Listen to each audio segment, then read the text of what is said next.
আসসালামু আলাইকুম বন্ধুরা, কেমন আছো সবাই? তো আজকে পটল আলু আর মাছের তরকারি রান্না হবে। আর এই রেসিপিটা কিন্তু খেতে খুবই ভালো লাগে। তো পটল আর আলুটাকে আমি খুব সুন্দরভাবে কেটে কুটে ধুয়ে পরিষ্কার করে নিয়েছি। আর এখানে ঝাল পেঁয়াজগুলোকেও কেটে নিয়েছি। এখন চুলাতে কড়াই বসিয়ে দিলাম, তেল দিয়ে দিলাম পরিমাণ মতো। আর আজকের ওয়েদারটা কিন্তু খুবই সুন্দর, খুব ঠান্ডা ঠান্ডা বাতাস চারিদিকে। তো এখন মাছগুলোকে আমি খুব সুন্দরভাবে ভেজে নেব। মাছগুলোকে একটু কড়া করেই ভেজে নেব। আর পটলের তরকারির সাথে তেলাপিয়া মাছটা কিন্তু খুব ভালোই লাগে খেতে। তো যাই হোক, মাছগুলোকে খুব সুন্দরভাবে ভেজে নিচ্ছি। তো আজকের পরিবেশটা কিন্তু খুবই সুন্দর, একটু বৃষ্টি বৃষ্টি আবহাওয়া, চারিদিকে খুব ঠান্ডা ঠান্ডা বাতাস। আর আমার আশেপাশে খুব পাখি ডাকছিল আজকে। তো সব মিলিয়ে আসলে খুব মনোরম পরিবেশ, ভালোই লাগছিল। আর রান্না করার সময় কিন্তু এমন পরিবেশ খুবই ভালোই লাগে, ঠান্ডা মাথায় রান্না করা যায়। তো যাই হোক, কথা বলতে বলতে কিন্তু মাছগুলোও ভেজে নেওয়া শেষ। তো মাছগুলো ভাজার সময় কিন্তু মাছ ভাজার খুব সুন্দর একটা ফ্লেভার বেরোচ্ছিল। তো এখন মাছগুলোকে উঠিয়ে নিয়ে আমি মশলাগুলোকে দিয়ে দিলাম। তো এখন মশলাগুলোকেও কিন্তু খুব সুন্দরভাবে কষিয়ে নেব। তো এখানে কাঁচা ঝাল, পেঁয়াজ আর রসুন বাটা দিয়ে দিয়েছি।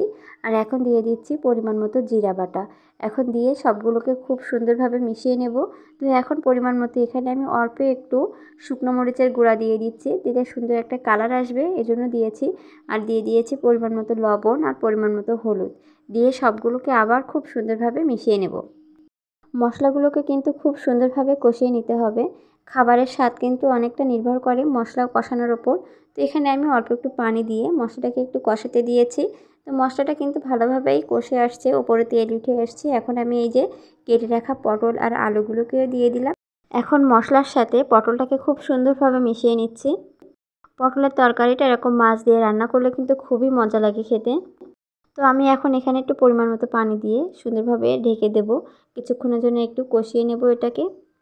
এছাড়া পটলের খোসা দিয়েও কিন্তু খুব সুন্দর চপ তৈরি করা যায়, যেটা আমি পরবর্তী ভিডিওতে আপনাদের সাথে অবশ্যই শেয়ার করব।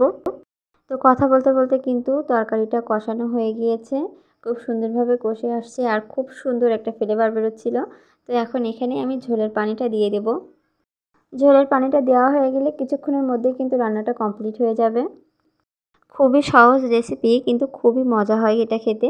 তো যাই হোক, আমার রান্নাটা কিন্তু প্রায় শেষের দিকে। তো কিছুক্ষণের মধ্যেই কিন্তু তরকারিটা আমি নামিয়ে ফেলবো। এখন কিছুক্ষণের জন্য একটু ঢাকা দিয়ে দিয়েছিলাম। তো ঢাকনাটা খুলে এখন এখানে মাছগুলোকে দিয়ে দিচ্ছি, ভেজে রাখা মাছ। মাছগুলোকে দিয়ে একটু কিছুক্ষণ রেখে আমি তরকারিটা নামিয়ে ফেলবো। তো একে একে সব মাছগুলোকে দিয়ে দিয়েছি। এখন দিয়ে এগুলো একটু সুন্দরভাবে তরকারির সাথে মিশিয়ে নিচ্ছি মাছগুলো। একটু ঝোলের ভিতরে ডুবিয়ে দিচ্ছি যাতে মশলাগুলো মাছের ভিতরে যায়। আর মাছটা খেতেও কিন্তু তাহলে খুব ভালো লাগবে।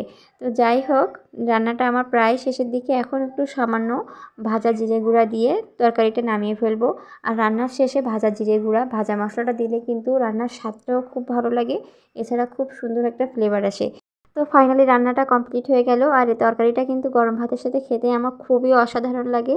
তো সবাই ভালো থাকবেন, সুস্থ থাকবেন, সবার সুস্থতা কামনা করছি। আল্লাহ হাফেজ সবাইকে।